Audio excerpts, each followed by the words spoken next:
Iran Israel যুদ্ধবিরতি এক সপ্তাহ পূর্ণ হলেও থেমে নেই উত্তেজনা।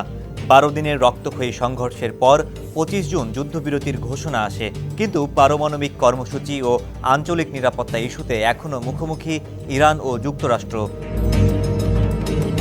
ফোনালাপ ও হুমকি পাল্টা হুমকির মধ্যে ইরান ঘোষণা দিয়েছে তারা আন্তর্জাতিক আণবিক শক্তি সংস্থা আইএ এর সঙ্গে সব সহযোগিতা বন্ধ করবে।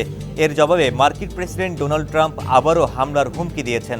তিনি দাবি করেন ইরানের ফোর্দো, নাতাঞ্জ ও ইস্পাহান পারমাণবিক স্থাপনাগুলো ধ্বংস করে দেওয়া হয়েছে। তবে আইএ এর মহাপরিচালক রাফায়েল গ্রোসি জানিয়েছেন গুরুত্বপূর্ণ ক্ষতি হলেও স্থাপনাগুলো পুরোপুরি ধ্বংস হয়নি। ইউরেনিয়াম সমৃদ্ধকরণ সক্ষমতা কিছুটা এখনও টিকে আছে। যুদ্ধবিরতির পরপরই ট্রাম্প ইরানের ওপর দেওয়া নিষেধাজ্ঞা শিথিলের ইঙ্গিত দিলেও ইরানের সর্বোচ্চ নেতা আয়াতুল্লাহ খামেনির এক বক্তব্যে পরিস্থিতি আবার উত্তপ্ত হয়ে ওঠে। খামেনি বলেন তেহরান যুক্তরাষ্ট্রের মুখে চড় বসিয়েছে। এতে ক্ষিপ্ত হয়ে নিষেধাজ্ঞা প্রত্যাহার আলোচনা থেকে সরে দাঁড়ায় যুক্তরাষ্ট্র।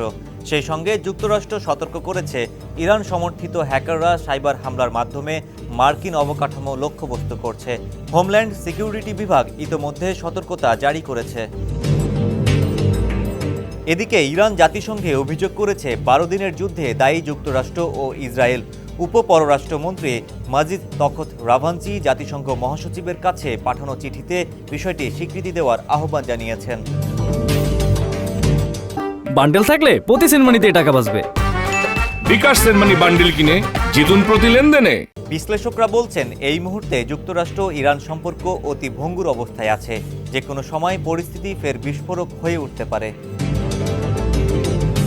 ডেস্ক রিপোর্ট, সমকাল।